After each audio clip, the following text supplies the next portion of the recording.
C'est magique. Ouais, c'est des beaux glands, hein, les arbres étaient pleins. Il y aurait presque des méduses. À la préfecture, il y en a aussi des beaux glands. Pardon. Allez, wow. Tu t'es fait gazer ce matin encore, José?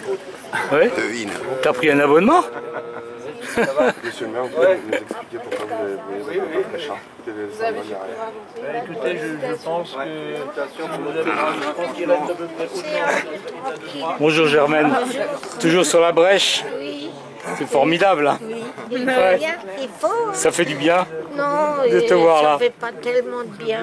Oui, ça fait pas du bien quand on prend les gaz, mais quand même, pour la résistance, c'est un beau signal. Elle est petite la résistance, hein, il faudrait beaucoup plus de monde. C'est vrai. Hein. C'est Il faut vrai. que Strasbourg vienne nous défendre un peu. Je Ouais. trouve qu'ils sont pas là, hein.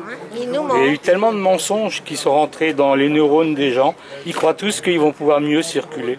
Hein? Oui, oui. C'est un mensonge. C'est Herman et tout ça. Oui. Et la chambre de commerce. Oui, oui, oui. Le MEDEF, c'est eux Le MEDEF. qui dirigent le monde. C'est eux qui ils mettent les sous au Panama, comme on dit. Cette forêt, je m'excuse encore une fois de ne pas y être arrivé, mais c'est tout ce que je pouvais encore faire, montrer ce qu'il reste de cet état soi-disant de droit.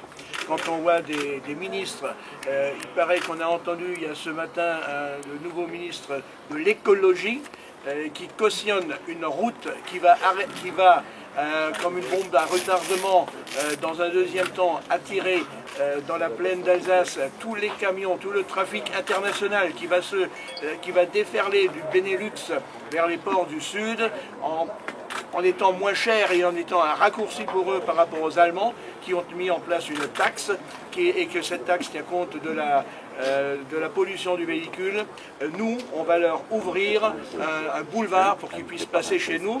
Et ça, c'est un ministre de l'Environnement qui le cautionne en essayant de nous faire croire qu'on va essayer de faire respirer Strasbourg. Tous les scientifiques le disent, tous les médecins le disent, qu'il est impossible que ça enlève de la pollution sur Strasbourg. Et pourtant, on n'écoute personne. Si, on écoute ceux qui veulent faire la route. Et ça permet de voir qui c'est qui commande ici. Je me rends compte que moi, je n'arrive pas à me faire entendre, ni à Strasbourg, ni à la préfecture, ni dans les ministères. Par contre, lorsque Vinci demande par mail une autorisation pour des travaux, 48 heures après, elle est signée. C'est honteux. Je ne veux plus cautionner une république comme ça. Quelle va être la suite? Je n'en sais rien du tout. Bravo. Bravo, David! Je le garantis.